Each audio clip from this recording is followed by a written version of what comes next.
Talking about green economic and sustainable energy, especially sustainable development refer to energy.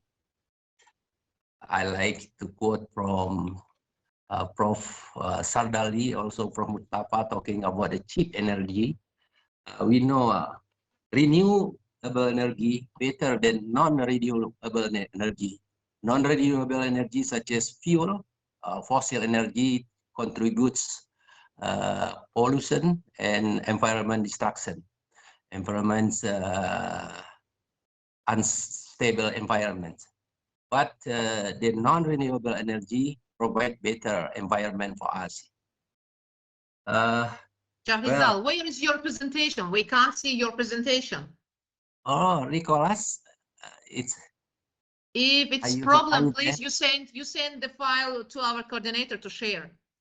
I've done. I gave to your assistant also about my slide. To whom?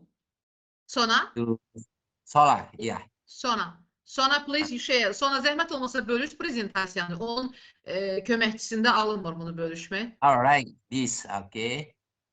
Okay. Thank you, Sola.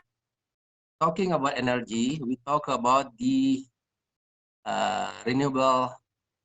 There are already 4 in Indonesia. Maybe next slide.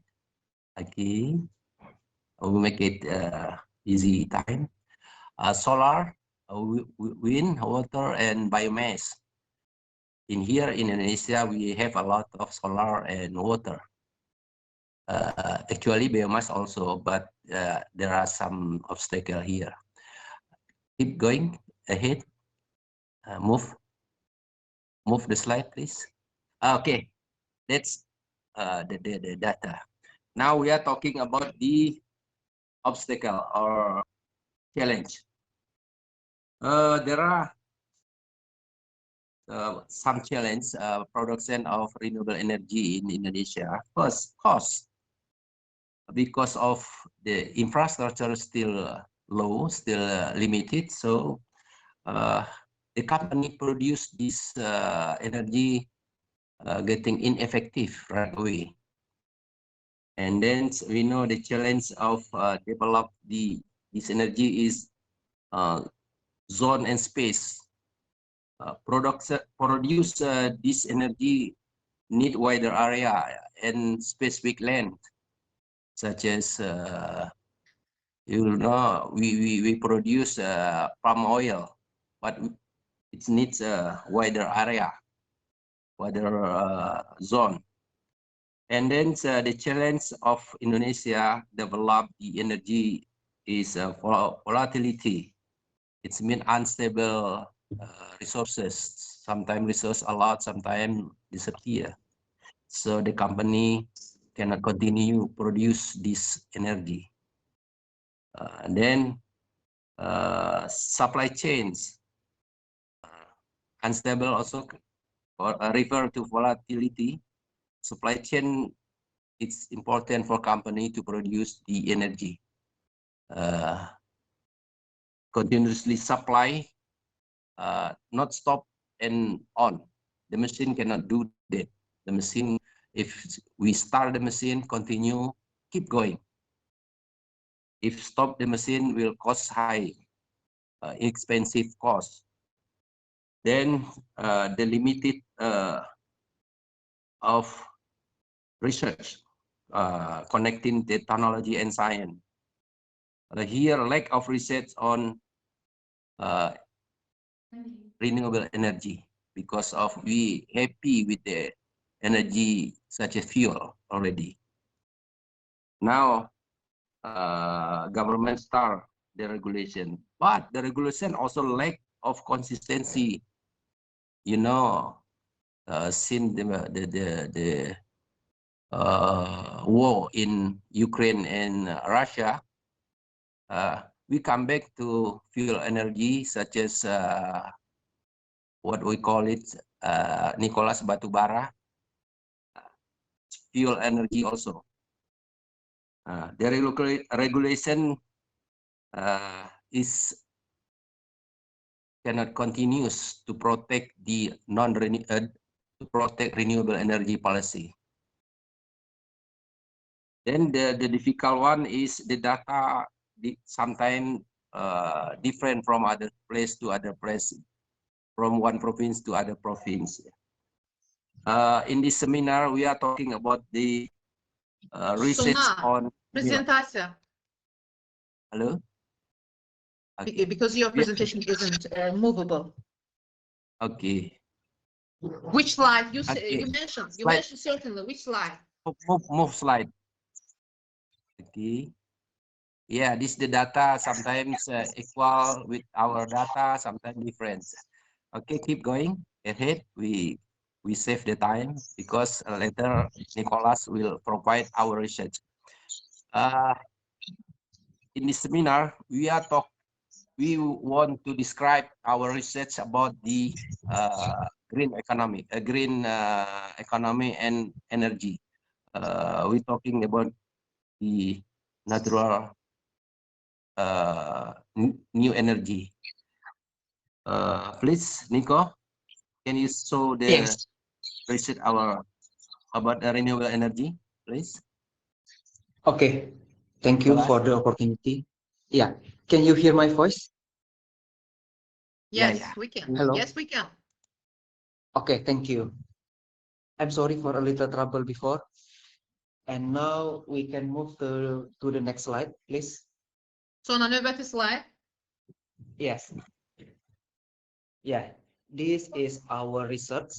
The title of our research is Balancing Offshore Renewable Energy and Marine Conservation in the Blue Economy. I'm Nicholas Renaldo as the first author and Dr. Jarizal as the co-author. So this study is about blue economy. Blue economy represents a sustainable approach to harnessing ocean resources for economic growth while preserving marine ecosystems. This study explored the intersection of offshore renewable energy development, particularly wind and tidal energy and marine conservation. Next slide, please.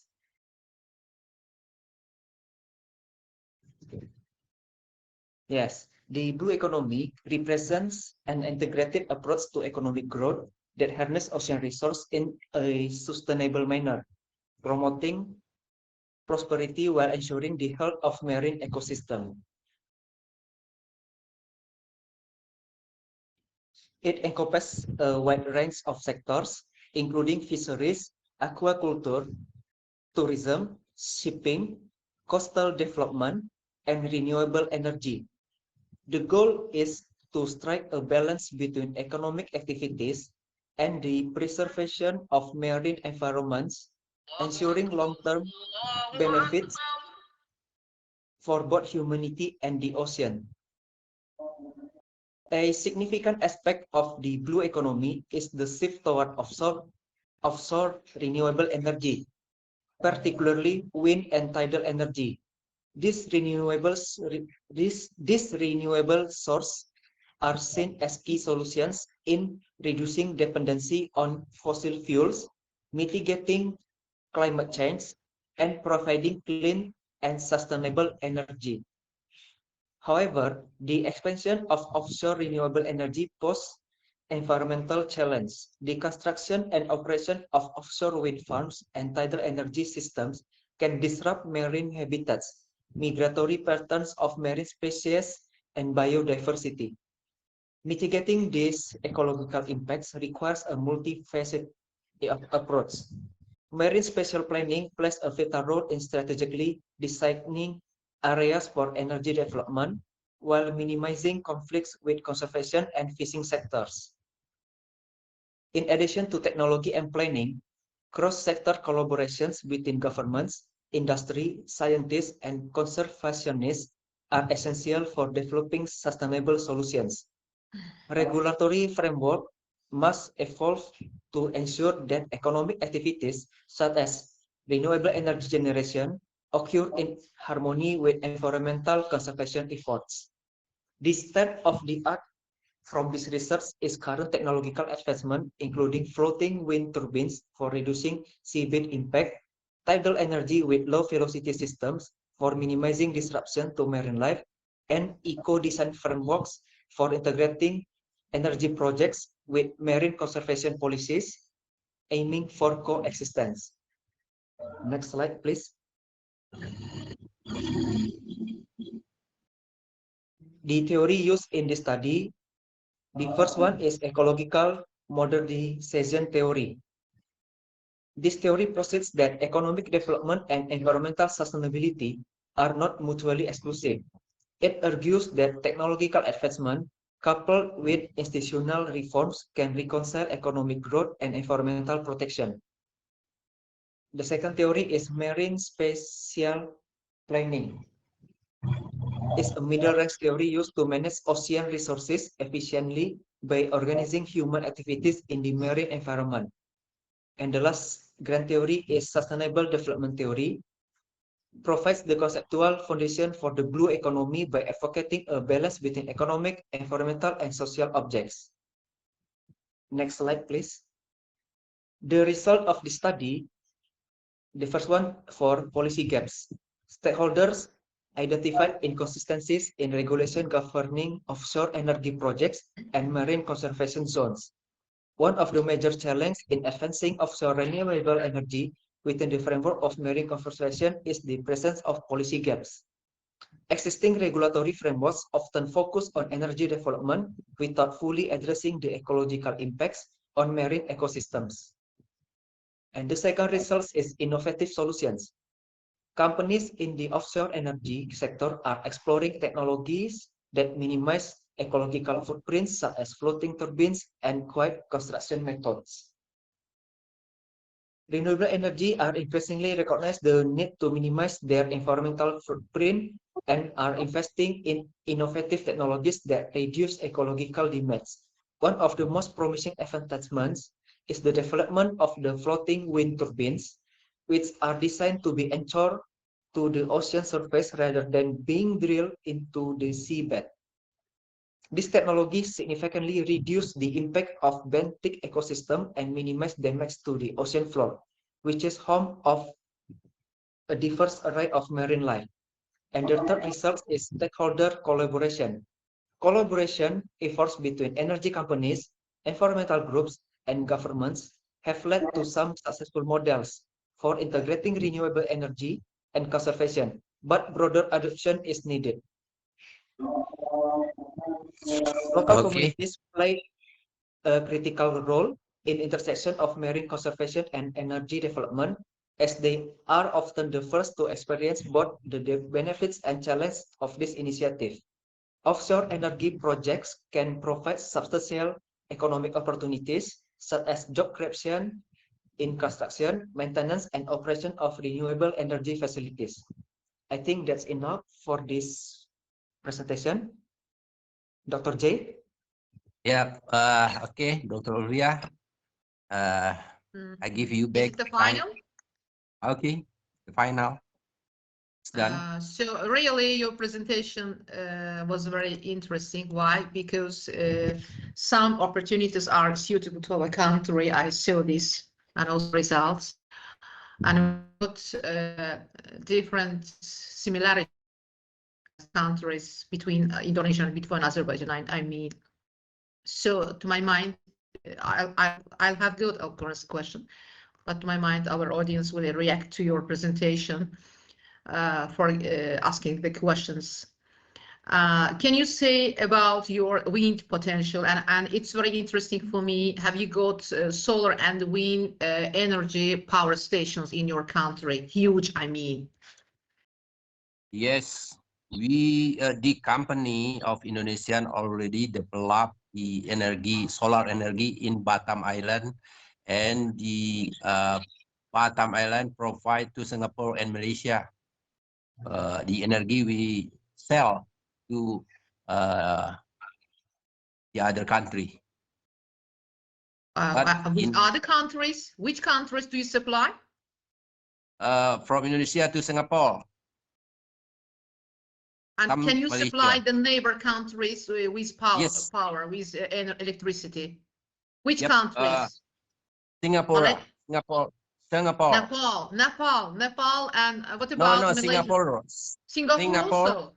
Really, it's Yeah. very interesting. Singapore and Malaysia, that's neighbor country. Excellent, really.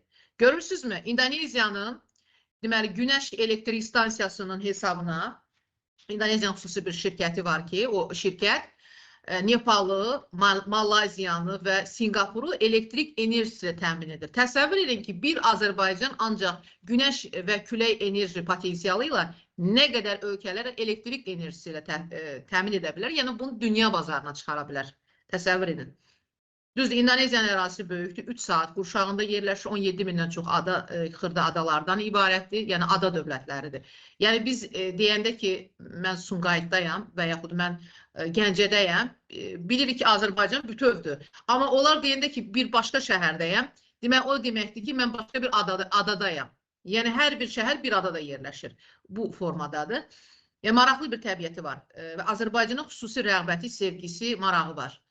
Ona görə də çox xahiş edirəm ki, sizin də suallarınız varsa bu prezentasiya ilə bağlı bildirəsiniz. Auditoriyamızdan kimin sualı var?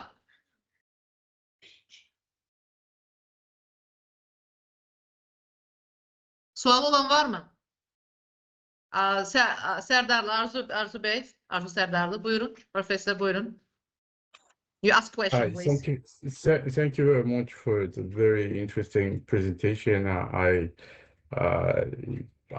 learned something that's I didn't even imagine. So that it's about these opportunities to use the blue energy. It's really interesting. I know, to my knowledge, the Caspian Sea is, this belongs to many countries, and still there are many problems how to use this Caspian Sea, and I'm wondering can you give provide any examples how governments that you mentioned, Singapore and Malaysia and Indonesia, how do they collaborate in creating the energy?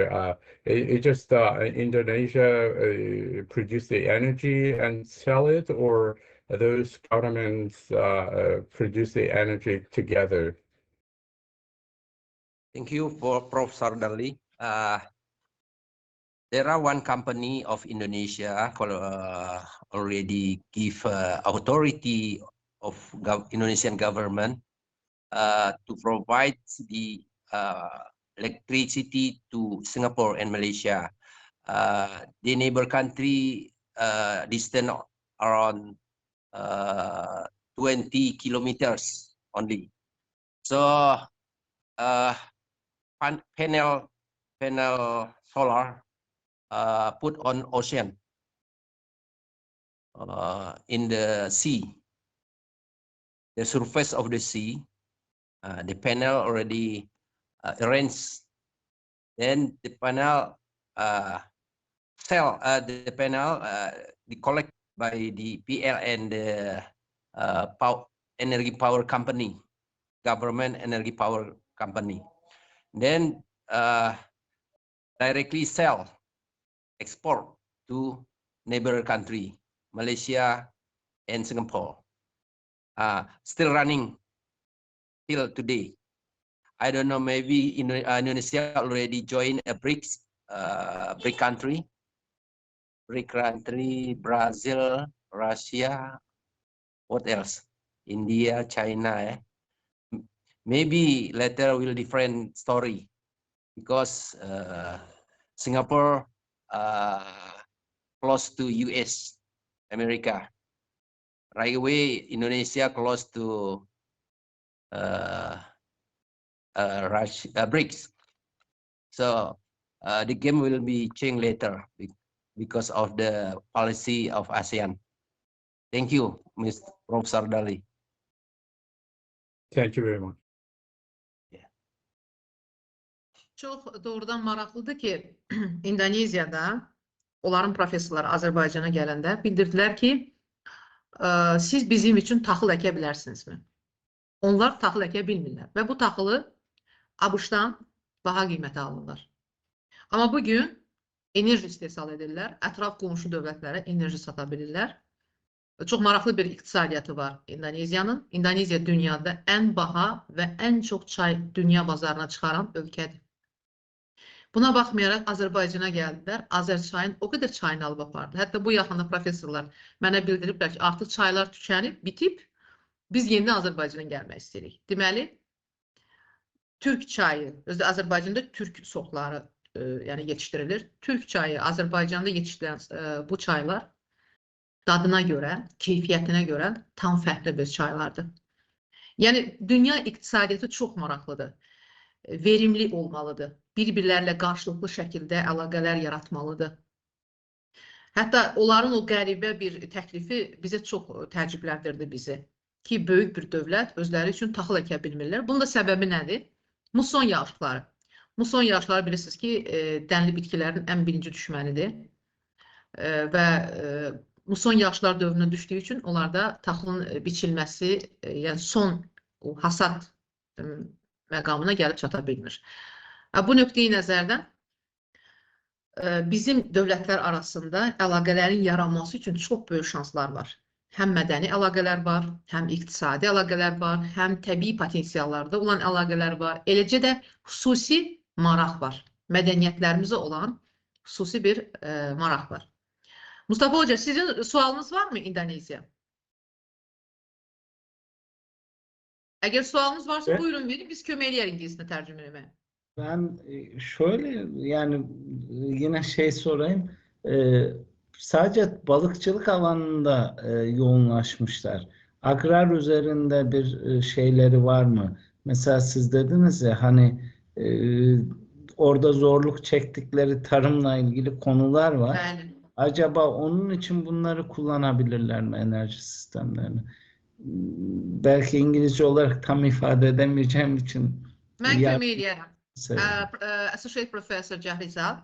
It's very interesting for Professor Mustafa Akbulut that how have you developed your agrarian sector only on the base of fishing or in other field, for example, cultivation? What kind of cultivation do you provide your government, your country, or only fishing? And no, can you apply renewable sources in the agrarian sector in your country? Do you apply? Yes, we have also renewable energy from biomass. That is from palm oil. Palm oil, CPO. We produce become fuel from biomass. For burning? Diesel for fuel. burning? Diesel. Diesel fuel. No, for burning the palm oil, or how do you use? Do you burn? It use crude palm oil and then it process and refinery, and 30% of the diesel fuel is from crude palm oil. And 70% is from regular fuel. Palma yağından çox. Çünki bunlarda palma yağı həddindən, necə bizdə nehrə yağı bol olan kimi, bunlarda palma yağı boldur. Bütün sənaye sahələrində, deyək ki, enerji mənbəyi kimi palma yağından istifadə edir. Bura professorlar gələndə də onu bildirdilər ki, kənd təsərrüfatı sahəsində məhz enerji mənbəyi kimi bunlar palma yağından istifadə edirlər müəyyən proseslərdə. Yəni, hal-hazırda bunlar ona daha üstünlük verirlər. And how do you mean? Do you apply solar or wind energy potentials sources in agrarian sector for any technological process, I mean? Wind a little, still not developed well, but the biodiesel from palm oil, it's a lot now because Indonesia produce #1 of this palm oil. Palm oil, so, yes. İndonezya dünyada bir nömrəli palma yağı istehsal edən dövlətdir. Bizi o bəlaya salan palma yağları məhz sistemi İndoneziyadan gəlirmiş. Amma o rafinə olmuş formada çox insan sağlamlığı üçün həddindən artıq ziyanlıdır. Və təbii ki, istənilən bitki yağı rafinə olmamış şəkildə daha faydalı, daha qəbul ediləcək bir formadadır. Amma bizə o rafinə olmuş formada gəlir. İndoneziyada palma yağı, bizə gələn professorlar da bildilər ki, ilkin versiyada heç bir emaldan keçməmiş istifadə olunurlar. Amma o versiyanı biz görmürük. Onlar üçün ucuz olduğu üçün, demək olar ki, bədava olduğu üçün palma yağına daha üstünlük verilir. Nəinki külək, günəş enerjisindən texnoloji proseslərdə istifadəyə üstünlük vermirlər. Mən bir şey qeyd edim. Real Universitetinin, siz lütfən açın internetdə səhifəsinə Real Universitetinin baxın. Kənd Təsərrüfatı Fakültəsi, inanın ki, özü bir dövlətdir. Onların nə qədər tarım alanları, nə qədər bağları, nələri var? Bir fakültə özünü iqtisadi baxımdan təmin edir. Təsəvvür edin, ancaq satışla, əkməklə, satışla özlərini təmin edirlər. Nə qədər onlarda papayalar, yəni təbii ki, onların da spesifik meyvələri var. Papaya bağları var, çay plantasiyaları var. Mən çox istəyərdim ki, bizim də universitetlər məhz o elmin, biliyin, biznesə çevrilməsi istiqamətində bu cür işlər aparsınlar. Hətta biz məktəbdə oxuduğumuz dövrlərdə bəzi məktəblər öz ərazilərində əkilən bağlardan əldə olunan maliyyə vəsaitindən məktəb üçün istifadə edirdilər. Bu var idi vaxtilə. Amma təəssüflər olsun ki, biz bugün hər şeyi dövlətdən gözləyirik. Hər şeyi büdcədən gözləyirik. Yəni ərazidən istifadə etmədən hər şeyi hazır gözləyirik. Mən bunu İndoneziyada gördüm ki, o fakültə hansı səviyyədə çalışır, özünün dayaq məntəqələri, stansiyaları, fermer təsərrüfatları, bir fakültənin, Kənd Təsərrüfatı Fakültəsinin. Ona görə də onlar palma yağından ucuz vasitə kimi texnoloji proseslərdə enerji mənbəyi kimi istifadə edə bilirlər. Ona görə deyir ki, bizdə çox az miqdarda bu proseslərdə günəş külə enerjisini istifadə edilir. Əsasən günəş külə enerjisi elektrik enerjisinə çevrilərək qonşu dövlətlərə satılır və bu da dövlət büdcəsinə iqtisadi baxımdan fayda gətirir, gəlir gətirir. Thank you very much for your excellent response and reply. And I think that there is no any question. I see, but she has raised her. Ələmdar İsmailov əlini qaldırıb, bir də İradə xanım 2 nəfər, bir Dursun adı Gözəlova, deyəsən bizim İndoneziya marağımız artdı. Ələmdar müəllim, siz buyurun, İradə xanım, üzr istəyirəm, siz birinci qaldırmışsınız əli, amma Ələmdar müəllim 2 dəfə də əl qaldırır. Buyurun. Güzel xanım, mən də sizləri salamlayıram. Amma mən sizi görə bilmirəm, Ələmdar müəllim. Siz görə bilmirsiniz. Açıldı kamera məndə. Gördüm kamera. Webinarın gedişatına da uğrar arzulayıram. İxtisasca məndə ixtisas birbaşa elə enerji ilə bağlıdır, elektrik mühəndisliyi sahəsi, energetika. Hansı universitet? Aqrar Universiteti müəllimiyəm. Nə gözəl. Mənim doğma universitetim. Bəli, bayaqda mən çox diqqətlə qulaq asdım. Oradan da çox gözəl. Burada fikir mübadiləsi gedir.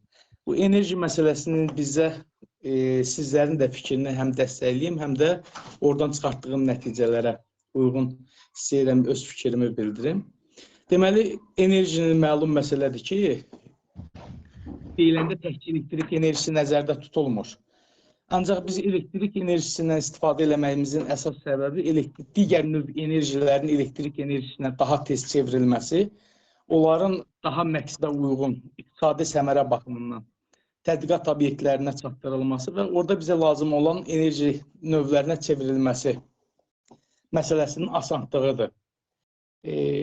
Bizdə alternativ enerjiyə o qədər üstünlük verilmir ona görə ki, alternativ enerji mənbələrinin quraşdırılması üçün istifadə olunan, tutaq ki, hər hansı bir mən vətəndaş kimi evimdə quraşdırmaq istəsəm, günəş elektrik stansiyası. Biz günəş enerjisindən ən çox 2 istiqamətdə, ya suların qızdırılması üçün istifadə edirik. Ya istilik ya da elektrik, ikisindən biridir. Bunun biri günəş panelləri vasitəsilə həyata keçirilir, bir də günəş kollektorları vasitəsilə. Ancaq bizdə neft-qaz ölkəsi olduğuna görə 1 kilovat-saat elektrik enerjisinin alınması neft və qazda daha ucuz başa gəlir. Daha ucuz başa gəlir. Yazıq ölkəsi olduğumuza görə. Ancaq həm də mənim öz doktorantura sahəmə uyğun olaraq araşdırmam olub bu vaxtı. düzdür, məndə kənd təsərrüfatı yönümlüdür. Fındığın qurudulma texnologiya və quruculuğun təkmilləşdirilməsi istiqamətində olub. Tutaq ki, Sovet dönəmində Azərbaycanda 2 böyük elektrik stansiya olub. Onlardan biri olub Azgres, bu Mingəçevir şəhərində yerləşib. Bir də Şirvan şəhərinin ərazisində yerləşib.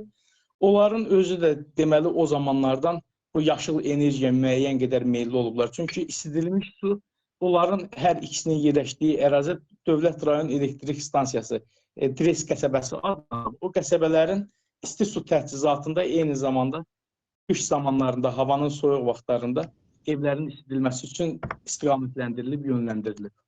Bu baxımından da orada bizdə müəyyən qədər deməli həmin alternativ enerjiyə qənaət həyata keçirilir.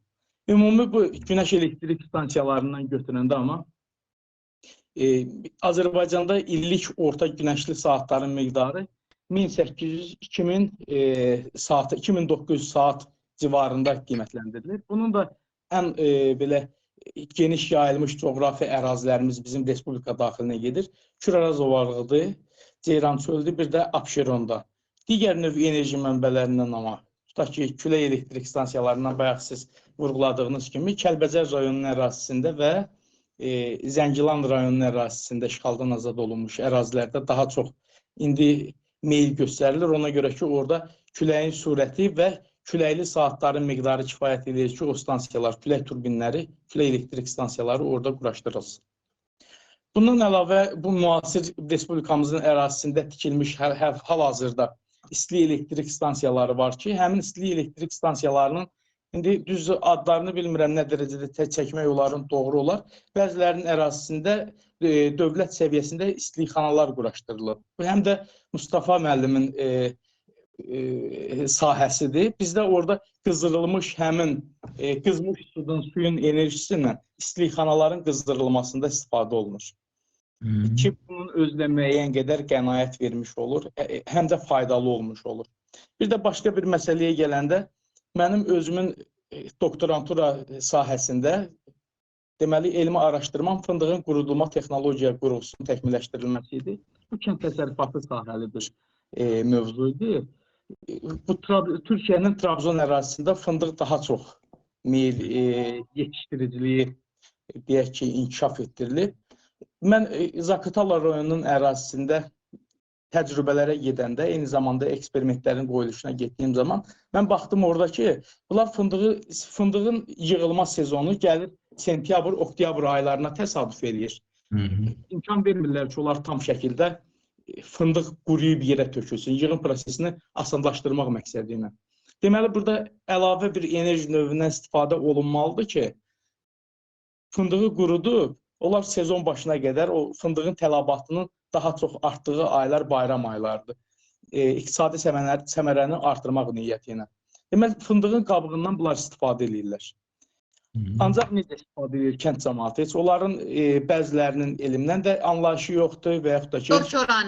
Kör-körənə şəkildə. Kör-körənə şəkildə onlar istifadə edir. Amma orada çox gözəl doğrudan da təəssürat bağışlayan o idi ki, o kənd cəmaatı həm düzdür, iri sənaye Zaqatala rayonunun ərazisində fındıq emalı müəssisəsi var. Həmin fındıq emalı müəssisəsindən ayrılan fındığın qabıqları taxta materiallarının sonradan preslənmiş şəkildə istehsalına yönləndirilir. Mebel sənayesində geniş istifadə olunur. Ancaq kənd cəmaatı onu yenə də tullanqı kimi istifadə eləmirdi. Onu deməli bir özləri kustar üsulla ev şəraitində hazırlayıblar listəmirlərdən. Fındığı qovurmaq üçün, qurutmaq üçün. Onun altında yanacaq növü kimi istifadə edirlər. Siz bilirsiniz, onun necə gözəl ətri var. Fındığın, qozun qabığı yandırıldı, çox gözəl ətri yaranır. Ümumiyyətlə, bütün qəyrizəhli meyvələrin hamısının qabıqlarından yanacaq məqsədi kimi bizim şimal zonasında istifadə olunur, dədəbabadan istifadə olunur. Və bərpa olunan enerji sayəsində bugün elmi tədqiqatlar vaxtilə akademiyada aparılıbdır. Məhz fındıq qabığından və digər qəyrizəhli bitkilərin qabıqlarından enerjinin alınması. Amma bu elmi tədqiqat olaraq qalıb və yenə də əhali onu adi üsulla, sadə üsullarla tətbiq etməkdə davam edir. Bəli, davam edir. Bugün aktivikat çox bahadır. Bilirsiniz, ağac yonqarı çox bahadır. Çünki həmin ağac yonqarıdır, qəyrizəhli bitkilərin qabıqlarıdır. Bunlar hamısı mebel sənayesində istifadə olunur. Ona görə də çox baha satışdadır. Bu baxımdan hətta yerli əhali bunu alıb istifadə edə bilmir. Yalnız o insanlar istifadə edir ki, onların özlərinin varıdır. Kimin varıdırsa o istifadə eləyə bilir. Yəni hal-hazırda bəli, o tədqiqatlar aparılıb akademiyada vaxtı ilə Şəki Zaqatala zonasında. Amma tədqiqat olaraq da qalıb və yenə də o sadə üsullarla əhali istifadə eləyir. Hətta günəş enerjisindən, dədə-babadan suyun qızdırılması üçün istifadə olunub. Sadəcə olaraq bu da elmi əsaslarla deyil, sadə primitiv üsullarla istifadə olunubdur. Amma bugün günəş enerjisindən müxtəlif şəkildə həm günəş qüllələri tikilməklə, bu əsasən İspaniya, İtaliya ölkələrində tətbiq olunur. Həm elektrik stansiyalarının, həm də ki istilik stansiyalar, onlar par şəkilli var, bir də var, yəni müxtəlif texnoloji proseslər var orada. Elektrikin alınması üçün müxtəlif deməli stansiyalarda günəş enerjisi texnoloji baxımdan fərqli şəkildə tətbiq olunur. Ən böyük isə Kaliforniyada olan stansiyada dünyada. Bugün təbii ki, dünya ölkələrində stansiyalar tikilir. Naxçıvanda da bilirsiniz ki, günəş elektrik stansiyası var. Amma təəssüflər olsun ki, Azərbaycanda, Bakıda tikilmiş Quba yolunun üzərində həmin ərazi istifadə olunmur. Sadəcə bir maket kimi saxlanılıbdır. Qobustan ərazisində yenə də var. O da bir maket kimi də istifadə olunmur. Yəni ondan səmərəli şəkildə istifadə edilmir. Sadəcə olaraq layihə olaraq tətbiq olunubdur. Bugün Yaşma ərazisində, Külək Parkında olan bütün quraşdırılan, hal-hazırda da quraşdırılan külək mühərriklərinin hamısı dayanmış vəziyyətdədir, istifadə olunmur. Bilmirəm, bu düzdür, bu Dünya Bankının ayırdığı bir layihədir, maliyyədir. Amma təəssüflər olsun ki, biz bir dövlət olaraq ondan istifadə edə bilmirik. Artıq istifadə edə bilərik. Çünki həmin turbinlər, həmin sistem artıq orada quraşdırılıbdır. Amma mən inanıram ki, gələcəkdə baha başa gəlsə də belə, yəni bu mərkəzləşdirilmiş şəkildə olduqda neftin tükəndiyi və yaxud deyək ki, bizim o istilik elektrik stansiyasından aldığımız elektrik enerjisi olmadıqda biz alternativ olaraq məcburən günəş külək enerjilərinə üst tutmalı olacağıq. Biz buna məcburuq. Başqa variantımız da yoxdur. Təbii ki, yaradılışından belədir, üzr hesab edin. İnsanlar hər şeyin ən əlçatanına üst tutur. Xeyr, çətin şeyi sadələşdirmək lazım. Elektrik enerjisinin əlçatanlığı o qədər doğrudan da mümkündür ki, ona görə əhalinin özünün alternativ enerji mənbələrinə marağı yoxdur. Yox, marağı var. Mən sizə bir şeyim, səbəbi nədir? Əgər dövlət tərəfindən dotasiya ayrılarsa, deyək ki, bərpa olunan enerji mənbələrindən istifadə edən ailələr, təsərrüfat sahələri xüsusi lüğotlarla təmin olunarsa, istər deyək ki, ərazidə müxtəlif ödənişlər olur, vergilərin verilməsində, müxtəlif o ödənişlərdən azad olunarsa, təbii ki, bu şəkildə əhalinin marağı daha çox artar. Bilirsiniz ki, PV-lərin hal-hazırda istehsalı Sumqayıtda var, amma satış qiyməti çox bahadır. Əlçatan olmadığı üçün əhali bundan istifadə edə bilmir. Və biraz da maarifləndirmə məsələsi var. Maarifləndirmə və dövlət tərəfindən xüsusi diqqət, dotasiya olarsa, bu halda Azərbaycanda elə bir insan yoxdur ki, günəş külək enerjisindən və yaxud digər enerji mənbələrindən deyək ki, əldə olunan o qurğulardan istifadə etməmək düşünsün. Bunu hamı düşünür. Sadəcə olaraq o qurğuları əldə edə bilmirlər. O əldə olunmadığı üçün istifadə edə bilmirlər. Problem ondadır. Məsələnin kökündə o da dayanır. Tutalım ki, mən özüm vətəndaş kimi bir insanın biz götürürük saatlıq elektrik enerjisinə olan tələbatı bizim sayğacımızın buraxa biləcəyi maksimum güc indi ümumi orta hesabla götürülür 5 kilovat saatdır. O 5 kilovat saatlıq Ələmdar müəllim, bizi üzrlü hesab eləyin. Çünki vaxtımız məhduddur. Ona görə biz növbəti proqram üzrə çıxışçıya keçməliyik. Bizim sonuncu kapitanımız çıxış eləyəcək Fövqəladə Hallar Nazirliyinə. Onun vaxtı azdır. Ona görə bizi üzrlü hesablayın. Amma ondan sonra davam etdirə bilərik. Təşəkkür edirəm münasibətinizə görə. Bizim növbəti spikerimiz Fövqəladə Hallar Nazirliyinin kapitanıdır. Vüqar zəhmət olmasa prezentasiyanı buyur ki, mən ingilis dilində onun afişasını qeyd edeyim. Baş koordinatorumuz Vüqar. Vüqar xanım, bir də eşidirsinizsə, burada eşidir səsim. Gəlir, səsin gəlir. Bir də bir elanı verim, ondan sonra siz də elanı verəsiniz. sertifikatla bağlı qeydiyyat linkini bölüşmüşük. Teams'in chatındadır. Bütün iştirakçılar həmin linkə daxil olaraq sertifikat qeydiyyatdan keçə bilər. Bu qədər. Afişan zəhmət olmasa bölür. The next keynote speaker from Azerbaijan, Minister of Emergency Situations, Azerbaijan Republic, Azerbaijan Baku. The topic title, Impact of Green Energy Strategy Implementation on Emergency Situations. Captain Elmir Madov. Elmir, are you here? Siz hansı dildə danışacaqsınız? İngilis diliniz, Azərbaycan dilində? God, stop sharing. Azərbaycan dilində danışacaq. Elmir Məmmədli buradadır. Buradadır. Prezentasiyasını bölür. Hə, prezentasiya İngiliscə olsun, öz Azərbaycan danışsın.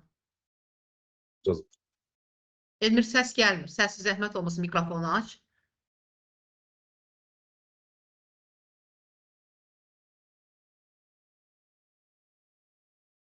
Gecə də gəlmir.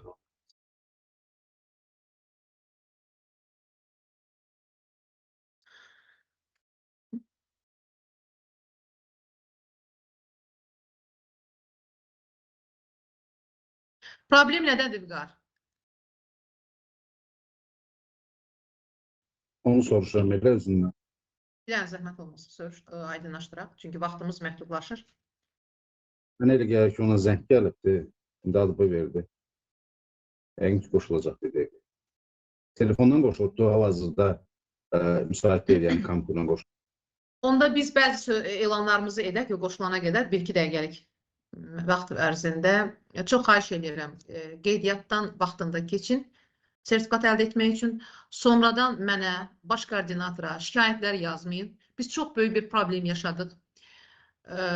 APİ-dən, Azərbaycan Pedaqoji Universitetindən, səhv etmirəm də, Kəmalə xanım adında bir xanım Vüqar bəylə insidentləri oldu. Daha sonra mənə müraciət etdi və xanıma bildirdim ki, sizə sertifikatı biz verəcəyik. O dedi ki, mən qeydiyyatdan keçmişəm, amma siz deyirsiniz ki, mən keçməmişəm. Əvvəllər alıb sertifikat. Xanım sonradan Vüqar bəyin çalışdığı təşkilata üst tutdu. Artıq ora getdi, çıxdı. Bu etik olmayan bir hərəkət idi. Həmin hərəkətə görə xanım ümumi qrupdan uzaqlaşdırıldı və artıq onun bu webinara qoşulması üçün heç bir əsas görmürük. Çünki etik qaydalara riayət edə bilməyən bir insan öz edə bilmədiyini, günahını başqasında görən bir insan ümumiyyətlə bunu göstərir ki, bu insan qaydalara riayət etmək istəmir və yaxud kiməsə hörmət etmək istəmir. Kiməsə hədə qorxu gəlməklə, nəsə etməklə bu düzgün hal deyil. Hətta mən ona səs də göndərdim, başa da saldım, izah elədim. Amma yenə də ondan sonra o Vüqar bəyin çalışdığı təşkilata üst tutub. Və bir dəfə yox, dəfələrlə. Mən düzdür, ona heç bir cavab vermədim. O təşkilata da cavab vermədim. Onlar da məndən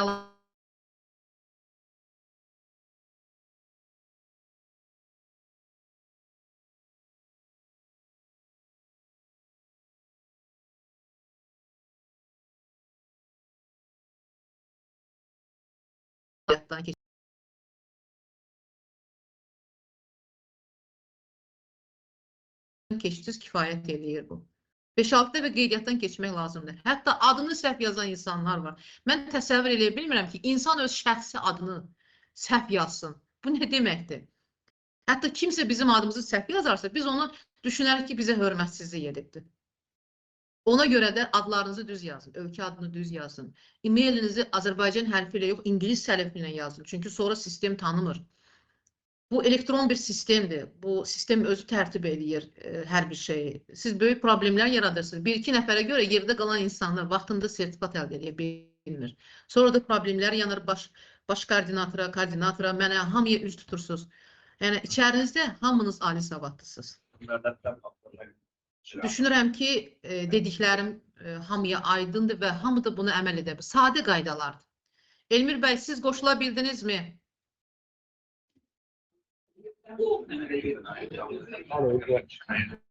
Mikrofonları zəhmət olmasa bağlayın.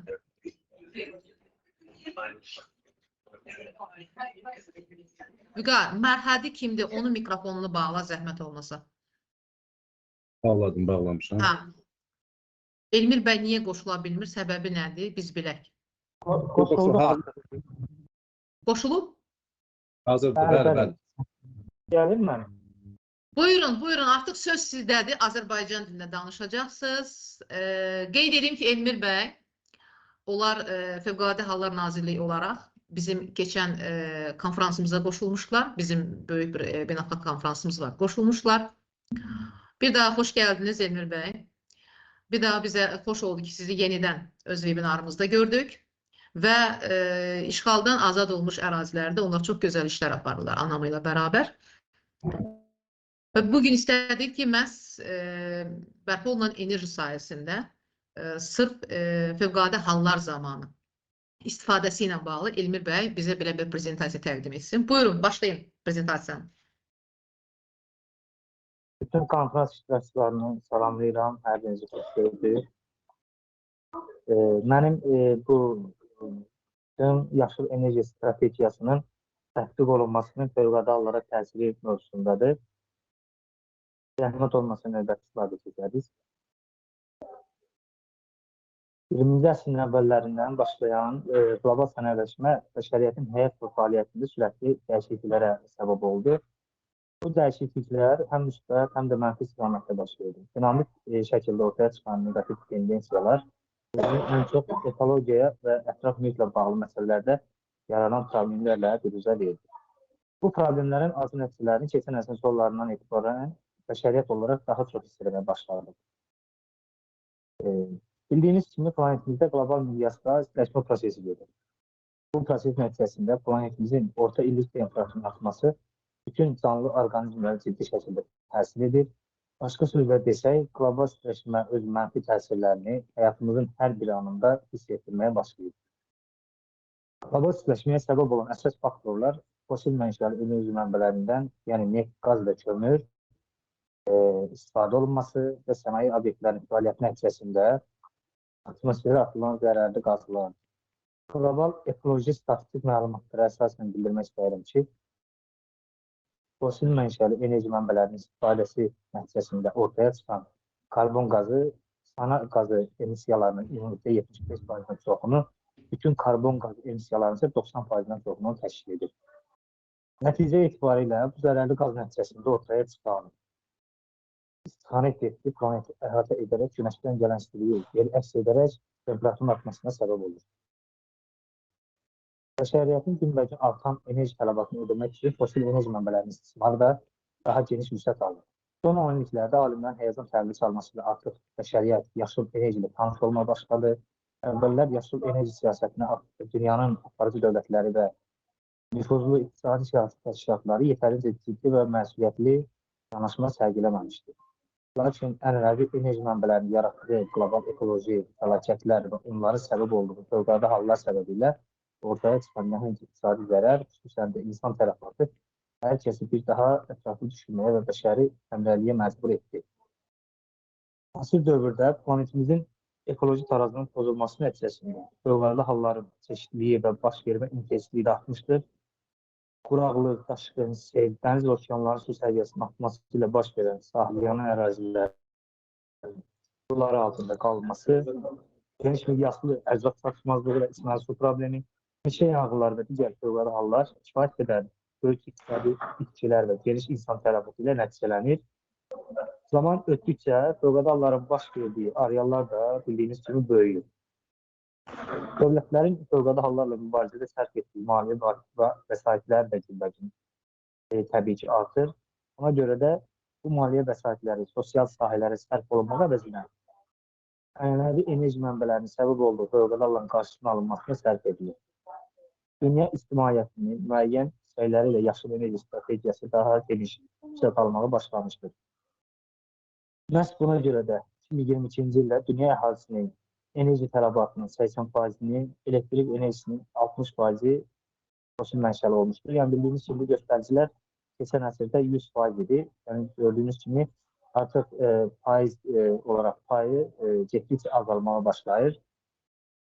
Gördüyünüz kimi artıq yaşıl enerji mənbələrinin inkişafı karbon emissiyasını müəyyən qədər azaltmışdır. Artıq tez-tez iqlimlə əlaqədar beynəlxalq tədbirlər də təşkil olunur. Bu tədbirlərin keçirilməsinin əsas məqsədi bəşəriyyəti yaşıl enerji mənbələri ilə bağlı məlumatlandırmaqdır. Onu da bildirmək istəyirəm ki, enerji mənbələri bir neçə kateqoriyaya bölünür. Ənənəvi enerji mənbələri, bunlar yəni karbohidrogen ehtiyatları və kömür nəzərdə tutulur. Təmiz enerji mənbələri, atom elektrik stansiyalarından alınan enerjilər və yenilənə bilən və ya yaşıl, yəni külək, geotermal, günəş, biokütlə və su elektrik stansiyaları kimi enerji mənbələrinə bölünür. Yaşıl enerjinin insanlığa 7 əsas faydası var.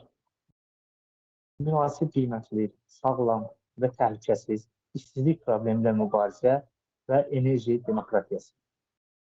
Önümüzdəki illərdə dövlətlər beynəlxalq konvensiyalar vasitəsilə bir-birlə əlaqələr quraraq yaşıl enerji strategiyasını daha geniş inkişaf etdirmək üçün, həmçinin yaşıl enerji sahəsinə qoyulan investisiyaları artırmaqla onun qlobal enerji istiqamətində olan payını yüksəltmək üçün artıq bir sıra addımlar atmağa başlamış və qarşıya 2030, 2050, 2100-cü il kimi hədəflər də qoymuşdur. Yaşıl enerji strategiyasının inkişaf etdirilməsi, fövqəladə halların qarşısının alınması və fövqəladə hallara qarşı profilaktik tədbirlərin həyata keçirilməsi kimi fövqəladə hallarla mübarizə metodlarının həyata keçirilməsinə də ciddi şəkildə təsir edəcək. Ekoloji mənşəli fövqəladə halların baş vermə tezliyinin azalması planetimizin mövcud vəziyyəti şəraitində yaşıl enerji siyasətinin düzgün planlaşdırılması və həyata keçirilməsindən çox ciddi şəkildə asılıdır. Yaşıl enerji istehlakının artması, fövqəladə halların baş vermə indeksində azalması ilə nəticələndiyi üçün bu səbəblə meydana gələn insan tələfatı və dünya iqtisadiyyatının maliyyə etkilərinin minimuma endirilməsində əhəmiyyətli rol oynayır. Və məlumdur ki, Azərbaycan Respublikası öz növbəsində bir sıra iqlim və ətraf mühitlə əlaqəli olan beynəlxalq təşkilatlara üzv olmuşdur və digər üzv dövlətlər kimi həmin təşkilatların tələblərinin və qarşıya qoyduğu məqsədlərin həyata keçirilməsində dövlətimiz bütün hökumət və qeyri-hökumət orqanlarının imkanlarından istifadə edir. Və keçən il hamımıza məlumdur ki, dünyanın ən mötəbər iqlim tədbiri olan COP29 konfransı Bakı şəhərində, yəni Azərbaycan Respublikası paytaxtında keçirilmişdir və bu da öz növbəsində dünyanın ekoloji fəlakətlərlə mübarizəsini daha da geniş miqyaslı edir, həmçinin yaşıl enerji mənbələrinə və digər alternativ enerji mənbələrinin istifadəni də bir növ dünya üçün adət halına salmaq məqsədilə həyata keçirilir. Diqqətinizə görə təşəkkür edirəm. Konferans iştirakçılarından kiminsə sualı varsa, buyursun, cavablandırmaq hazıram. Siz prezentasiyanı zəhmət olmasa dayandırın. Çox sağ olun, təşəkkür edirəm Elmir bəy. Minnətdaram, amma mənim birinci sualım olacaq. Çox xahiş edirəm, əgər auditoriyadan kiminsə sualı, münasibət yox, sualı varsa, əl qaldırsın sual vermək üçün. Elmir bəy, hal-hazırda işğaldan azad olunmuş ərazilərdə bilirsiniz ki, enerji infrastrukturu tam şəkildə quraşdırılmayıb. Müəyyən qismən var, amma tam şəkildə deyil. Bizim orada hərbi zastavalarımızda sərhəd boyu enerji mənbəyi kimi nə tipli enerjilərdən? Ancaq generatorlardan istifadə olunur. Çünki bilirsiniz ki, dünyanın ən yaxşı inkişaf etmiş ordularında istifadə olunan aboylar, rulonlar var. Yəni günəş rulonları var, belə deyək. Onlar çox asanlıqla daşınır, enerji, yəni deyək ki, PVD sadəcə rulon formasındadır. Çox asanlıqla daşınır və hərbi sahədə bu dəqiqə istifadə olunur. Çünki hal-hazırda Azərbaycan Respublikası hərbi sahədə məhz bərpa olunan günəş, külək enerjisindən yerindəcə istifadə etmək üçün bu istiqamətdə Müdafiə Sənayesi Nazirliyində işlər aparılır və dünya təcrübəsindən istifadə olunur. Bu hazır şəkildə də alınır və bizim özümüz də bunu istehsal etməyə çalışırlar. Sizdə Fövqəladə Hallar Nazirliyi olaraq həmin ərazidə, çünki Fövqəladə Hallar Nazirliyinin yəni ki, özünün qoşunu var və orada da təbii ki, hərbi sursat, təchizat baxımından, energetik təchizat baxımından müəyyən vasitələrdən istifadə olunur. Və Şamaxıda sizin böyük bir zastava var, bilirəm ki, dağın başında, Pürqulu sahəsində, ərazisində. Orada enerji nöqteyi nəzərdə nədən istifadə olunur? Yəni bu bərpa olunan enerji mənbələrindən istifadə edilirmi? Belə deyim də, biz işğaldan azad olunmuş torpaqlarda bu bilirsiniz ki, mənfur düşmənlərimiz demək olar ki, toxum kimi bu minaları işlətmişdir. Hal-hazırda Fövqəladelər Nazirliyi, Müdafiə Nazirliyi və ANAMA kimi təşkilatlar, yəni dövlət və qeyri-hökumət təşkilatları tərəfindən orada ciddi şəkildə təmizləmə əməliyyatı gedir. Niyə təəssüflə bildirirəm ki, bizim bir əməkdaşımız da orada sürpriz minaya düşdü və iki qolunu və bir ayağını itirdi, həmçinin hər iki gözünü itirdi. Yəni hal-hazırda ümumilikdə bizim orada mina təmizləmə əməliyyatına yəni əsas istiqamət verilib və bunlar o ərazilər ki, təmizləndikdən sonra artıq orada bizim müəyyən strukturlarımız yerləşir. Halbuki yəni hansı ki ən vacib strukturlarımız əsasən yanğın söndürmə sistemidir, yəni o sistemdə üzrə olan orqanlarımızdır. Bunlar bizim əsas orada yerləşdirilir və onların müəyyən məsələsinin enerji, hal-hazırda enerji xəttləri çəkilir orada, müəyyən alternativ enerji mənbələrindən istifadə olunur. Bizdə öncələri məsələn generator yəni mənbəyindən alınırdı enerjilər, əsasən orada oranın elektrik enerjisinin təmin olunması. Amma hal-hazırda müəyyən bizim orada binalarımızda, strukturlarımızda, binalarında artıq günəş enerjisindən də istifadə olunmaya başlayıb. Binaların damına artıq günəş panelləri quraşdırılır. Bu həm iqtisadi cəhətdən bildiyimiz kimi, həm də ekoloji cəhətdən çox əlverişli bir enerji metodudur da, enerji əldə etmə metodudur. Bizim ümumiyyətlə nazirlik, yəni dünyanın bir çox mötəbər təşkilatlarıyla, yəni bizim sahə üzrə mütəxəssis olan həyat yetişdirən təşkilatları ilə sıx şəkildə əlaqələr qurur hal-hazırda. Və biz orada texnologiya paylaşırıq, yəni onlar dünyanın qabaqcıl texnologiyalarını biz əldə etməyə çalışırıq. Hətta məsələn, elə bizdə avadanlıqlar var ki, hal-hazırda dünyanın heç bir ölkəsində gibi olar ki, yoxdur. Yəni bir neçə ölkələr, o qabaqcıl ölkələri istisna olmaqla. MDB ölkələrdə məsələn elə bir texnologiyalar var ki, MDB ölkələrin heç birində yoxdur. Azərbaycanın ümumiyyətlə fövqəladelər sahəsi, yəni bildirim ki, çox inkişaf etmiş bir səviyyədədir. Çünki həm bu tarixi cəhətdən bizim yanğın söndürmə sahəsi çox keçən əsrin əvvəllərindən kimi gedib çıxır. Bunun da bildiyiniz kimi əsas səbəbi neft sənayesinin inkişafı olmuşdur. Ümumiyyətlə yəni deyə bilərəm ki, bizim Qarabağ, əgər Qarabağ nəzərdə tutursunuzsa, Qarabağ ərazisində bəli, biz orada müasir texnologiyalardan istifadə etməyə daha çox veririk. Çünki artıq orada bizim şərait sıfırdan yaradılır və zamanla artıq planlaşdırılır ki, bizim artıq digər ərazilərdə, Respublikanın digər ərazilərdə olan strukturlarımızda da həm enerji cəhətdən, həm də digər texnoloji inkişaf cəhətdən, təkmilləşmə cəhətdən müəyyən dəyişikliklər olursun. Bir şey deyim, deməli, informasiya daşıyıcıları kimi bugün dünyada, xüsusilə Amerika ordusunda və xüsusilə NATO ordusunda günəş batareyası ilə işləyən touchbooklar, yəni bizim laptoplar, amma touchbooklar, dəmir korpuslu touchbooklar istifadə olunur. Bugün bizdə, yəni o çöl şəraiti, səhra şəraitində bunlardan istifadə edilirmi? Belə deyək ki, günəş enerjisini işləyən müəyyən avadanlıqlardan istifadə olunurmu? Hal-hazırda yəni indiki vəziyyətdə yox, amma o istiqamətdə artıq danışıqlara başlayır. Bizim yəni nazirlik xarici dövlətlərin müəyyən strukturlarının artıq müəyyən əlaqələr qurur. Həmin o texnologiyaların əldə olunması məqsədidir. Amma yəni hal-hazırda yoxdur. Yəni bunlar hamısı açıq satışda olan, yəni adi insanlar da bunu əldə edə bilər. Touchbook, deyək ki, notebookun səhra şəraitində istifadə olunacaq bir versiyasıdır. Yəni bunu satışda olan bir şeydir, amma hərbidə çox geniş istifadə olunur ki, günəş batareyaları ilə işləyən müxtəlif, deyək ki, avadanlıqlar tətbiq olunur. Təşəkkür edirəm. Sizə bir sual var. Arzu Sərdarlı, Kanadadan, Azərbaycanlı professor. Arzu bəy, buyurun.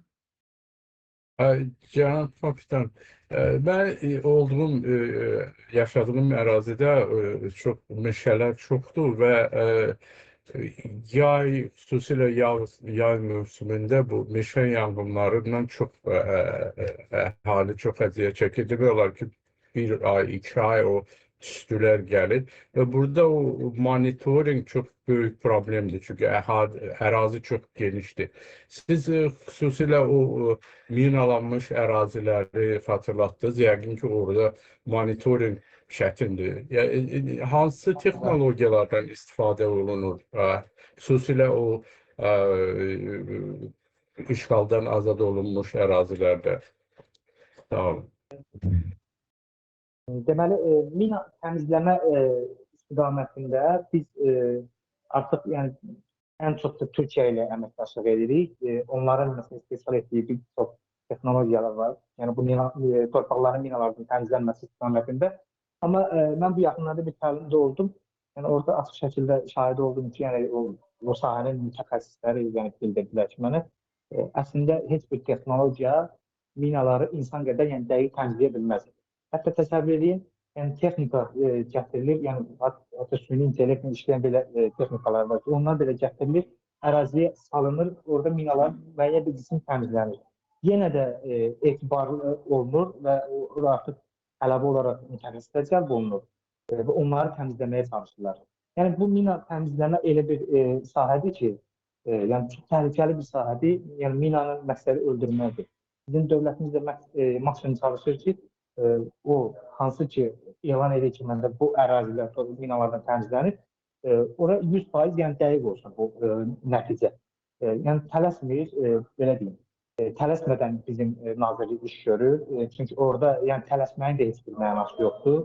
Bu minaları yəni tələsərsənsə, yəni orada 100 dənə tutaq ki, mina bastırılıbsa, onun 95-ini təmizləyəcəksən. Amma tələsi iş görürsənsə, o 5-i qalacaq.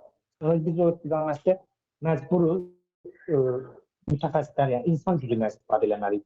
Yəni ümumiyyətlə belə deyim ki, yəni texnologiya mina təmizləmə sahəsində o qədər də effektiv nəticə vermir. Amma meşə yanğınlarında mən bu yaxınlarda bir konfransda bir məqalə ilə çıxış elədim. Azərbaycanda da artıq qadalar sahəsində dron texnologiyalarının tətbiqi üçün artıq bir belə deyim vəsait qaldırdı nazirlik qarşısında və çox ciddi də belə qarşıladılar və nəzərə alınacaq, yəni böyük ehtimal bizim artıq nazirliyimiz o istiqamətdə hərəkətə keçir. Yəni meşə yanğınlarına mübarizə, sırf meşə yanğınları monitoring istiqamətində biz müasir texnologiyalardan rahatlığını istifadə edə bilərik. Amma mina təmizləmə, bu Qarabağ ərazilərində mina təmizləmə sahəsində texnologiyalar sadəcə bizim işimizi 20% asanlaşdırır. Yerdə qalan 80% yenə bizim öz üzərimizə düşür. Teşekkür ederim Emir Bey. Doğrudan maraqlı sual və maraqlı cavab idi. Mənim üçün maraqlıdır ki, bəs kənd təsərrüfatı sayəsində tarım alanlarında baş verən bu yanğınlar və bu yanğınlar da olur. Labüddür. Xüsusi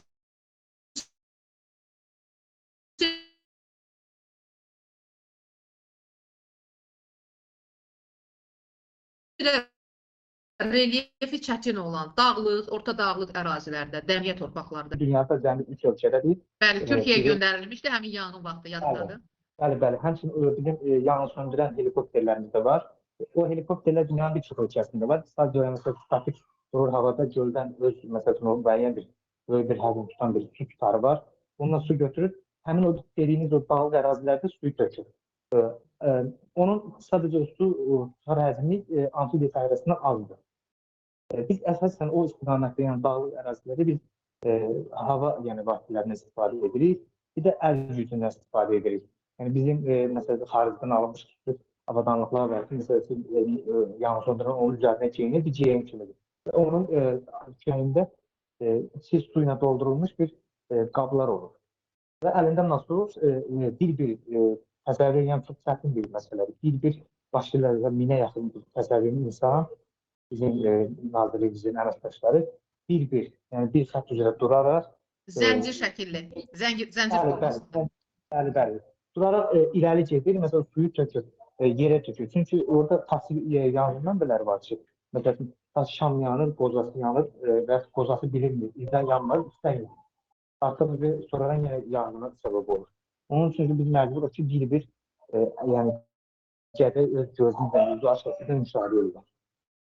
Yəni siz havadan müdaxiləyə üstünlük verirsiniz. Əsasən havadan Bəli, müdaxiləyə bu cür üstünlük verirsiniz. Çox sağ olun, təşəkkür edirəm. Dursun xanım, əlinizi qaldırmışsınız, kameranız bağlıdır və sualınız varsa əgər mikrofonu açın. Çünki mən dedim ki, sualı varsa kiminsə o mikrofonu açsın. Dursun xanım heç özü kamera qarşısında deyil. Yox, Ülviyə açmışam. xanım, mən Qulaq bir həftə asıram, Dursun bayaq xanımla sizə. yazışıram. Sizi Sevdə xanım narahat eləyir. Dursun xanımla yazışıram. O demək linkə girib qeydiyyata keçmək istəyir. Onu eləyə bilmədi. Onu mən Onu yazdım ki, zəhmət Sona olmasa xanıma. koordinatorla, Sona xanımla əlaqə saxlayın, şəxsi nömrəsindən əlaqə saxlaya bilərsiniz və yaxud qrupda. Əlaqə saxlayın, sizə kömək etsinlər koordinatorlar. Bəli, Ya baş onu koordinator- Bir yerində mən eləyərəm onu. Əvvəlcə hörmətli həmkarlar, hamınızı salamlayıram və Ülviyə xanım sizə, cəmi təşkilatçılara öz təşəkkürümü bildirirəm ki, doğrudan da çox gözəl təşkil olunmuş webinardır. Və uğurlar arzulayıram. Mən dosent Dursun Adgözəlov Aqrar Universitetinin dosentiyəm. Əvvəl gözümü tanışlıq verin və yenə də sizə uğurlar arzulayıram. Mənim sualım İndoneziyadan olan çıxışçıya idi. Buyurun, Maraqlıdır. verin sualı. Falan belə idi ki, onlar palma yağlarından enerji kimi istifadə eləyirlər, özü geniş miqdarda hələ eksport da eləyirlər. Amma mənə maraqlıdır ki, onlar qida kimi palma yağlarından istifadə edirlərmi? Əgər edirlərsə, o palma Və hansı yağlarının formasını? var Və mı? hansı formasını? Təsərrüfatları əsas məni maraqlandırır ki, formasını indi nə formada istifadə eləyirlər, Yox, eləsinlər. yox. Rafinə olunmuş və yaxud rafinə olmamış formada. Ondan gedir söhbət. Yəni bunlar rafina olunmuşlardan qida kimi istifadə eləyirlər, yoxsa eləmirlər? Ümumiyyətlə O siz suala rafina- mən cavab verim. Çünki İndoneziyadan bizim benchmarking üzrə bir layihəmiz var. Hal-hazırda davam edir o layihə. Onlar keçən il 24-cü il 1-2 ay Azərbaycanda gəldilər, yaşadılar Bakıda bu layihə üzrə. Biz müxtəlif təşkilatlarla görüşdük, memorandumlar imzaladıq, orada təqdimatlar oldu, çıxışlar oldu. Bu sualı dəfələrlə Azərbaycanda onlara sual verdilər. Deməli, mən yenə də qeyd etdim ki, necə bizdə nehrə yağı kənd yerlərində boldursa, hər 5 evdən 4-ündə bu var, 3-ündə bu var. İndoneziyada palma yağı bütün sahələrdə istifadə olunur, özü də rafinə olmamış formada. Yəni hər bir kəndli, hər bir təsərrüfatı olan adam palma yağı əldə edə bilir öz təsərrüfatında və onu qidalarda, yeməklərin hazırlanmasında bitki yağı kimi tətbiq edir. Onlara çox qəribə gəldi. Biz deyəndə ki, bizim süd məhsullarında, xüsusilə marketlərdə olan süd məhsullarında, şokoladları, digər qənnadı məmulatlarında palma yağı tətbiq olunur və bu insan sağlamlığı üçün çox təhlükəlidir. Onlara qəribə gəldi ki, necə ola bilər? Bütün İndoneziya palma yağından istifadə edir, amma biz o təhlükəni görməmişik. Deməli, bizdə olan palma yağları rafinə olduğu üçün, bir neçə texnoloji prosesdən keçdiyi üçün, xüsusilə termal proseslərdən keçdiyi üçün, həddindən artıq toksiki tərkibə malikdirlər. Ona görə də bu ziyanvericidir, bizə zərər verir. Amma İndoneziyada isə bu rafinə olunmamış formada istifadə olunur. Çünki o məhsul boldur. Yerlidir, boldur, əl çatandır. Demək olar ki, onlar onu təbiətdən hazır şəkildə heç bir ödəniş olmadan əldə edə bilirlər. Yəni bu baxımdan bugün bizim aldığımız zeytun yağı ilə hansı bir təsərrüfatda şəxsi insanların əldə etdiyi zeytun yağı eyni deyil. Çünki o xüsusi termiti proseslərdən keçib artıq marketə gəlib. Bəli, marketə gəlib çatıb. O rafinə olunma, deyək, müxtəlif texnologiyalar var rafinə olmaq üçün. O texnologiyalardan keçən hər bir məhsul insan sağlamlığı üçün ziyanlıdır. Amma təbiətin bizə hazır verdiyi qətiyyən ziyanlı deyil. Onlar, yəni İndoneziyada biz necə zeytun yağını üstünlük veririk. İndoneziyada onların zeytun yağı əvəzinə palma yağı istifadə olur və heç bir rafinə olunmuş prosesindən məruz qalmır. Yəni o söhbət uzun müddət Azərbaycanda müzakirə olunub. Yəni onlara eyni şeyə cavab verəcəkdi belə. Bəli. Sağ olun. Təşəkkür edirəm. Çox sağ olun. Başqa kimisə sualı varmı Elmir bəyə?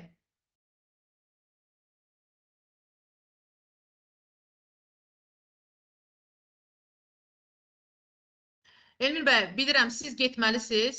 Siz tərk eləyə bilərsiniz. Çox sağ olun. Minnətdaram. Təşəkkür edirəm. Qoşuldunuz. Çox maraqlı mövzu ilə də. Son sözünüzü deyin, gedə bilərsiniz. Hamınıza konferansda iştirak etdiyinizə görə və sən də mənə qulaq asdığınıza görə diqqətinə və həmçinin gözəl suallar verdiyinizə görə təşəkkür edirəm. Çox sağ olun, minnətdaram. İnşallah, inanıram ki, gələn webinarlarımızda da biz sizə yenə istinad edəcəyik. Sözsüz ki, bizə işğaldan azad olmuş ərazilərdə gördüyünüz işlərlə bağlı yəqin ki, yenə də məruzələr edəcəksiniz. Çünki bugün Azərbaycanın ən həssas nöqtəsi məhz həmin ərazilərdir, orada gedən proseslərdir. Təşəkkür edirəm. Siz tərk eləyə bilərsiniz webinarı. Mustafa müəllim, buyurun. Mustafa bəy, Akbulut, Profesör Akbulut. Ben de şöyle söyleyeyim, Aselsan'la ilgili bir bilgi ben de araştırdım. Siz sordunuz ya, bizde bu laptoplar var mı diye. Azerbaycan'ın elinde var. Güneş enerjisi ve diğer sistemler. Türkiye ile birlikte askeriyesinin elinde hepsi varmış. Yani. Ne güzel. Ben elə bilirdim ki, o bizim ordumuza yalnız Türkiye'den bu gəlib çıxa bilər. Çünki Türkiye ordusu NATO ordusu olduğu için bu təchizatı var, bilirəm. Və bugün Azərbaycan ordusunda da məhz Türkiyənin dəstəyi ilə həmin avadanlıqlar istifadə olunur. Aselsan tarafından veriliyormuş. Hatta Azerbaycan'da da üretim merkezi varmış. Yani muhtemelen Bəli, hal-hazırda Müdafiə Sənayesi Nazirliyində bu istiqamətlə işlər aparılır və təbii ki, müasir texnologiyanın, müasir təchizatın həyata keçirilməsi üçün biz bu istiqamətdə işlər aparırıq bir dövlət olaraq və bu sevindirici bir haldır. Təşəkkür edirəm məlumata görə, minnətdaram sizə. Nəzakət Zamanova özü yoxdur, əl qaldırıb, amma kamerası açıq, özü də yoxdur. Başqa kimin nəsə sualı, mövzu ilə bağlı, yəni bu günlərin olan çıxışla bağlı, amma xahiş edirəm sualı olsun. Çünki artıq münasibət bildirəndə, yəni vaxt artır, uzun müddətli olur bu baxımla və yaxud elmi əməkdaşlıqla bağlı bugün webinarda iştirak edən alimlərimizlə siz əlaqələr qurmaq istəyirsinizsə, koordinatorlarımızdan, baş koordinatorumuzdan Vüqar Əliyevlə, koordinatorumuz Sona Söhbətova ilə, Həsənzadə ilə əlaqə qura bilərsiniz və təbii ki, bizim koordinatorlarımız sayı artacaq. Buyurun Sevda xanım, buyurun. Mən bugünkü webinar haqqında danışmaq istərdim. Mən fikirlərimi chatda yazıram, çox vaxt aparmamaq üçün və sizə xüsusi təşəkkürümü bildirirəm. Bu artıq ilk webinardan başlayaraq mən hamısında iştirak edirəm. Bugünkü webinara xüsusi dəyər verirəm. Çox aktual məsələlərə toxundu və mən istərdim ki, belə məsələlərə daha geniş. Mən İndoneziya ilə artıq demək yazışmalar aparırıq. Biz ikili müqavilə bağlamaq fikrindəyik. Bunun üçün də sizə təşəkkür edirik. Bir çox ölkələrlə tanışlığımız yaranır webinar vasitəsilə. Sizə uğurlar arzu edirəm.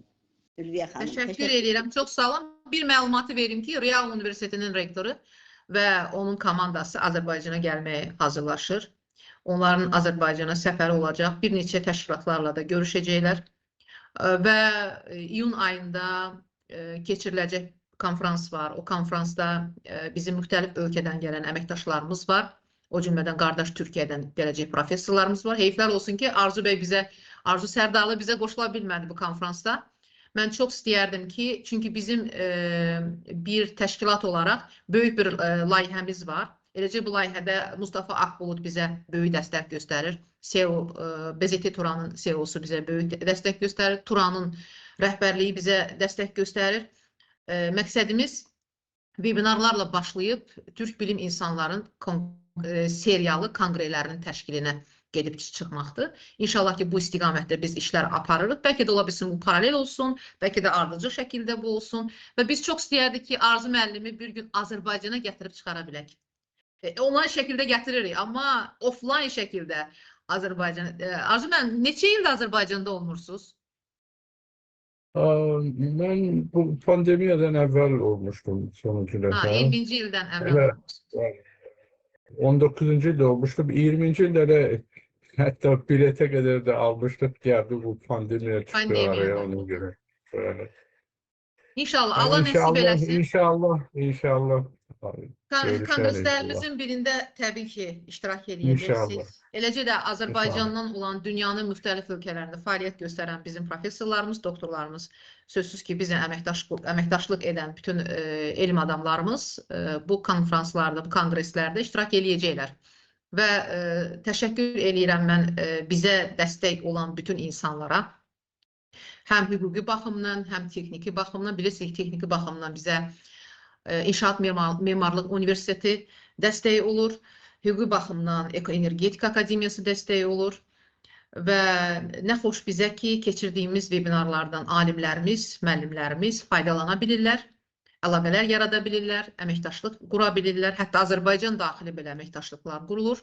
Bu çox gözəl göstəricidir və təqdim etdiyimiz sertifikat isə onların maaş reyting cədvəlinə birbaşa təsir göstərir və universitetlərdən bizə xəbərlər gəlir. Ən yüksək bal verilir. Bizim verdiyimiz sertifikat 10 ölkənin qoşulduğu üçün ən yüksək bal verilir. İnşallah ki, biz hələ bu istiqamətdə inkişaf düşünürük. Bizim artıq digər planlarımız da var. Sözsüz ki, onları da həyata keçirəcəyik. Kiminsə son sözü varsa biz artıq yekunlaşdıraq webinarımızı. Çox sağ olun Ülviyə xanım. Xüsusilə o lüğət söhbəti çox məni açdı. Mən uğurlar arzu edirəm və nə köməklik var, əsirgəmirəm bu işdə. Mustafa bəylə biz yenə danışacağıq bu barədə. Birinci Ekoenergetika Akademiyası ətrafında birləşirik. Daha sonra webinarlara başlayacağıq. Webinarlardan sonra biz artıq komissiyaların yaradılması. Hər ölkə üzrə, artıq ölkələrdən nümayəndələr toplandıqdan sonra hər ölkə üzrə komissiyaların yaradılmasına başlayacağıq və yenə də deyirəm, bu mənəviyyat məsələsidir.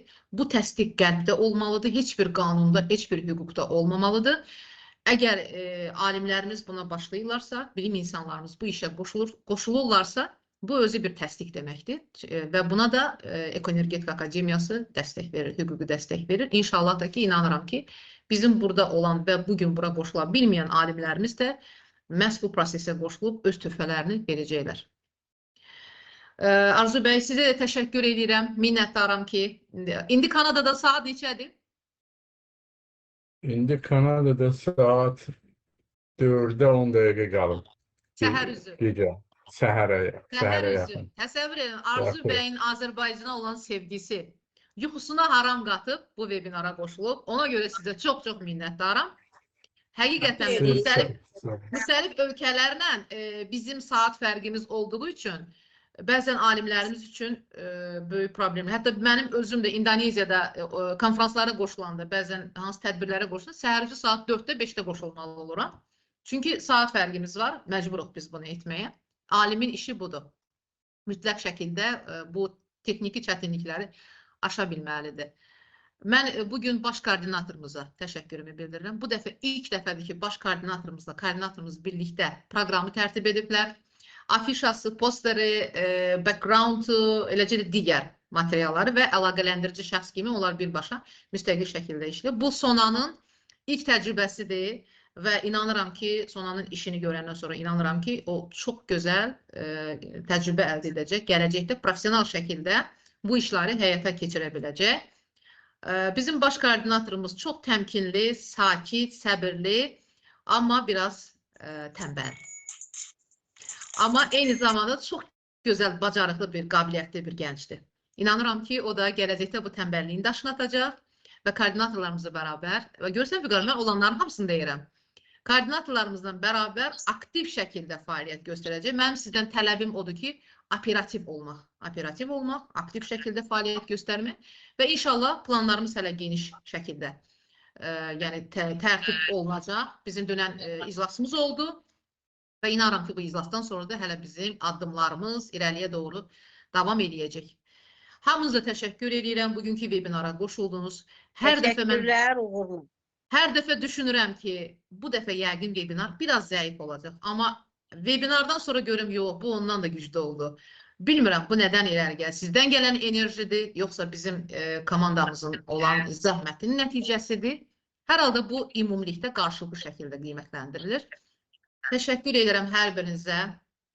İnşallah, inanıram ki, bizim növbəti webinarlarda da biz görüşəcəyik. Arzu bəy və Mustafa Akbulutu Azərbaycanda gözləyirik. Cəhrizal, are you here? Nicholas and Cəhrizal, are you here? Yep.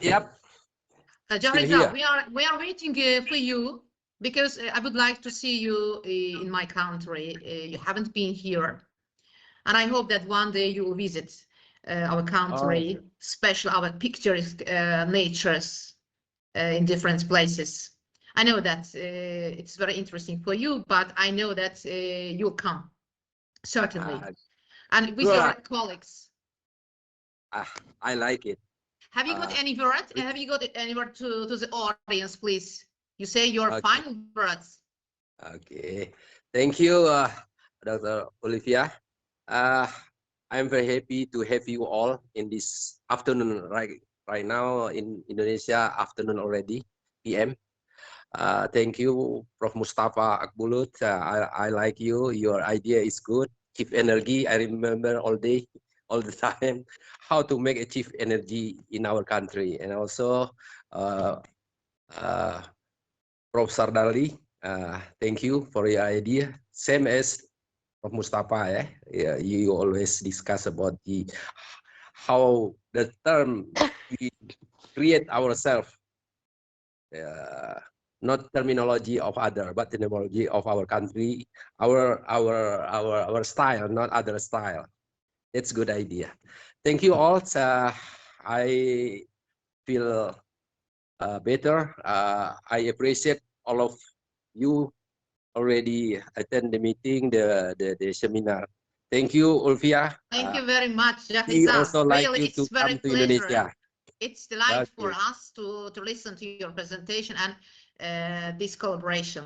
It's very interesting for the audience, of course. Indonesia is native country to Azerbaijan, really. Siz görürsünüzmü?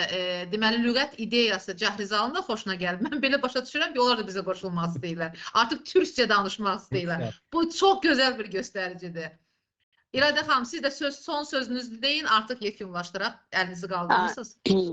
İndoneziya ilə bağlı onu demək istəyirəm ki, Indoneziya müsəlman ölkəsi olduğuna görə, əlbəttə, daha çox müsəlmanlar olduğuna görə qoşulmaları daha yaxşı olardı. Mən webinarı təşkil elədiyinizə görə təşəkkür edirəm. Təşkilatçılara təşəkkür edirəm. Çox sağ olun ki, belə maarifləndirici tədbirlər eləyirsiniz. Mən bir təhsil sahəsində dünyanın bir neçə ölkəsində olmuşam. O cümlədən Singapurla İndoneziyanı ayıran Malakka boğazıdır. Və orada kənd təsərrüfatında bitkiçiliyin inkişaf etməməsi səbəbi məhz ekvatorial iqlim qurşağı, gündəlik yağıntıların olmasıdır. Bununla bağlı olaraq orada kənd təsərrüfatında bitkiçiliyi o qədər də palma istisna olmaqla yaxşı inkişaf eləməmişdi deyə bilərik. Qaldı çayla bağlı.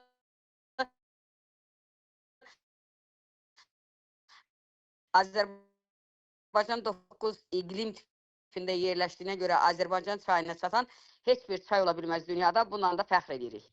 Çox sağ olun, təşəkkür edirəm. Minnətdarım, amma alimlərimizdən bir xahişim var ki, əgər çox xahişim, koordinatorlarımızla əlaqə saxlasınlar, mənim üçün çox xoş olardı ki, məsələn, bayaq bizim alternativ enerjidən bağlı danışan bir mütəxəssis var idi burada, Aqrar Universitetdə. İndi deyəsən çıxıb, səhv etmirəmsə, o yoxdur burada. Bizim onun sözümüz yarımçıq qaldı. Əgər kimlərsə mütəxəssislərdən qoşulub, həm fəxri qonaq kimi, həm deyək ki, əsas speaker kimi iştirak etmək istəyirsə, öz təkliflərinizi, ideyalarınızı, mövzularınızı, koordinatorlarınıza göndərə bilərsiniz. Salamat qalın, sağlıqla qalın. İnşallah gələn webinarlarda görüşənə qədər. İnşallah, təşəkkür olun. Hər kəsə uğurlar. Sağ olun. We meet again. Sağ olun. Thank you. Assalamualaikum. Thank you, thank you. Teşekkür ediyorum. Sağ olasınız. Allah korusun. Gelecek webinarlarda görüşme ümidiyle. Sağ olun. İnşallah. İnşallah, inşallah.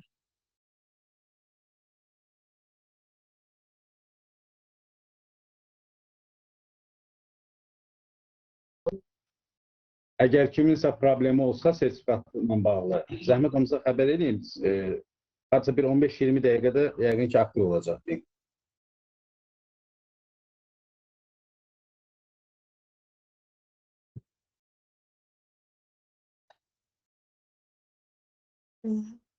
Üzr istəyirəm, bir dənə necə keçim linkdən, chatdakı linkdən keçim. İlk qeydiyyatdan keçmişəm. Sonra yenə də Chatda olan linkdən keçəcəksiniz. Yəni ilk keçdiyiniz qeydiyyat, yəni bir neçə gün bundan qabaq keçdiyiniz qeydiyyat, o iştirak qeydiyyatı idi. İndi isə sertifikat qeydiyyatı. Çata girim keçimdə. Bəli, çata yönləndirmiş. Teşekkürler. Buyurun. Teşekkürler. Her şey için teşekkür. Allah korusun. Çok faydalıydı. Çok sağ olun. Allah razı olsun. Yenə də nəsə problem olsa xəbər eləyin. Yəni bizə yazın WhatsApp-ımıza. Biz köməklik göstərərik. Uygar, sonra size de ayrıca teşekkürümü bildiririm. Çok Çok sağ sağ olun. Minnətdaram sizə. Çok yaxşı təşkil olundu. Bu dəfə bütün pozuntular olmadı hamısı. İnternet de işlədi, her şey yerinde oldu. Geçen dəfə biraz çox texniki nasazlıq oldu, ama bu dəfə çox yaxşı oldu. Sizə uğurlar arzulayıram. Çok sağ Çok sağ olun. olun. Çok əziyyət çəkmisiniz. Çok sağ olun. Allah razı olsun.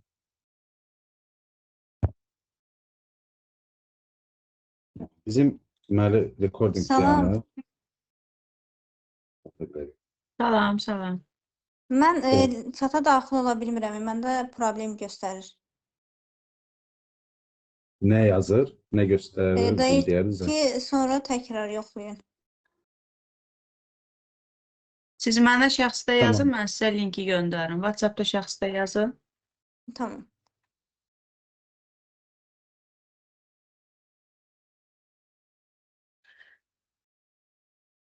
Ben de keçən dəfə keçə bildim çatdan, ama indi keçə bilmirəm. Şəxsdə yazın, narahat olmayın. WhatsAppda şəxsdə yazın, göndərim linki telefon vasitəsindən keç.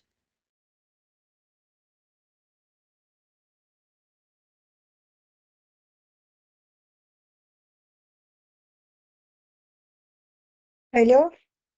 Bəli. Salam. Bəli, Salam buyurun. Cayda xanım. Bir də zəhmət olmasa xanımın nömrəsini mənə göndərin də. Mən çatdan keçə bilmədim. Ha, mənim nömrəm qrupdadır. Qrupda bircə dəqiqə təkrar yazım, düşsün nömrəm. Teşekkür. Siz qrupda varsınız? Mən varam, hə.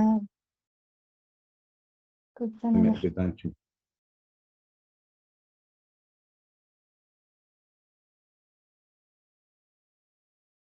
Baxın, qrupa yazdım mən mesaj. Siz mənlə əlaqə saxlayın.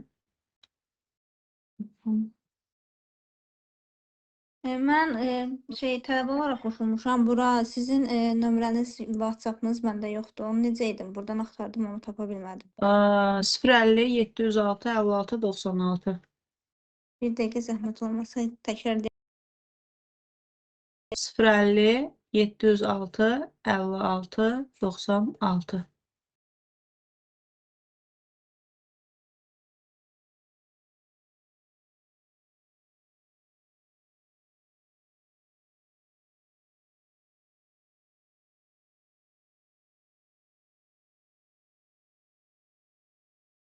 Siz bizim qrupda varsınız, yoxsa yox? Tələbə kimi qoşulan xanım. Qrupda varsınız? Yox, qrupda yoxam, Ha. amma hər dəfə qoşuluram webinara. Tamam, yazın ilə qrupumuza da əlavə eləyək sizi. Webinarlardan xəbərdar Tamam. olun.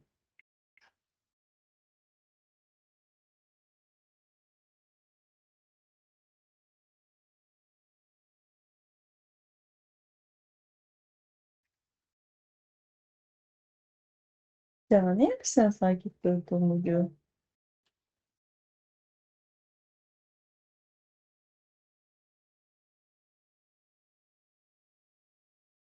Canım.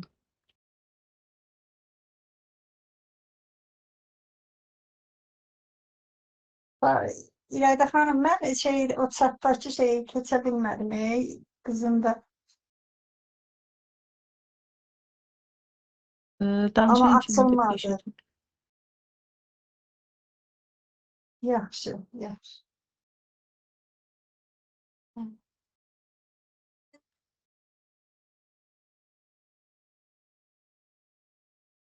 Ləman. Deməli, mən Ləmana nəyə yollayıram?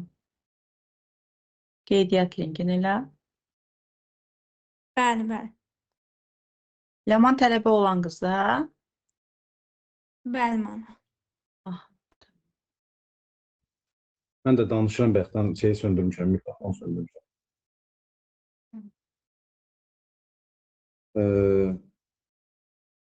Nəzikət xanım, Bəli, siz keçə bildiniz? Yox, keçə bilmədim. Ləman xanımın qrupa da əlavə elədim. Qeydiyyat linkində atdım. İradə xanım, Nəzakət Zamanova, kafedra. Nəzakət Yəni xanımın açıldı budur. müəllimə, çox sağ olun. 050 Deməli, nəzakət bir dənə zəhmət olmasa Ekran- deyim, çox üzr istəyirəm, rahatsız elədim sizi. 050 648 52 82. Bir dənə WhatsApp-da yazın, mən Nəzakət xanım, siz Haydi. paylaşabilirsiniz, ekranınızı paylaşabilirsiniz. Rus dilindədir sizdə Teams, yoxsa ingilis dilində? İngilis dilindədir. Mən Yuxarıda sağda Dayan, Player mən yazılır, şeye şey. girmişdim. Oradan çıxmışam. Bir dənə qayıdım. yəni tam çıxmamış. Mən çünki sizə yəni sizi telefonda göndərdim. Linki oradan girsəm tamam da. Yox, mən burada istədim girəm. Yaxşı, onda WhatsApp-a. belə eləyək xanım. Bircə saniyə. Mailiniz nədir? Mailinizi deyin yazım. Nazakat@mail.ru. Bu nəzakət. Balaca hərf. Nazakat@mail.ru. Mail.ru. Adınız elə yəqin ki, nəzakətdir də. Nazakat@mail.ru. Bəli. Bildim. Soyadınız necə idi? Zamanova Nəzakət. Nəzakət zamanı Azərbaycan. Nazakat@mail.ru. Nömrənizi bir dənə təkrar edin. 050 648 52 82.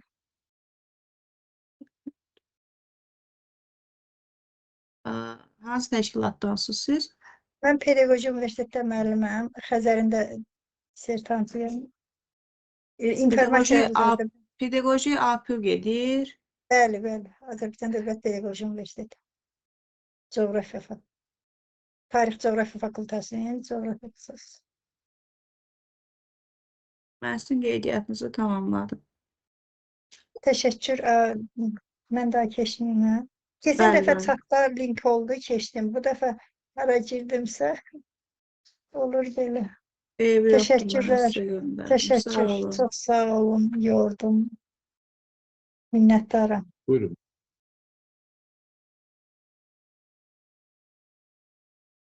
Başqa kimin nə problemi qaldı? Çıxa bilərsiniz Nəzakət xanım artıq. Webinarımız təşəkkür. yekunlaşıb. Problemləri qalıb sadəcə. Başqa Təşəkkür kimin nə ederim. problemi var? Yəqin ki, bunlar qoyub çıxıb gedənlərdir. Bəli. Çıxaq bizdə. Əslində, çıxa bilərik. Bu recordingi də söndürmüşəm, yəni video falan da yazdım. Mən təmiz bağlayacağım, indi hamılar. Tamam, bağlayın. Ateş. Tamam. İndi eləyirəm, hələlik.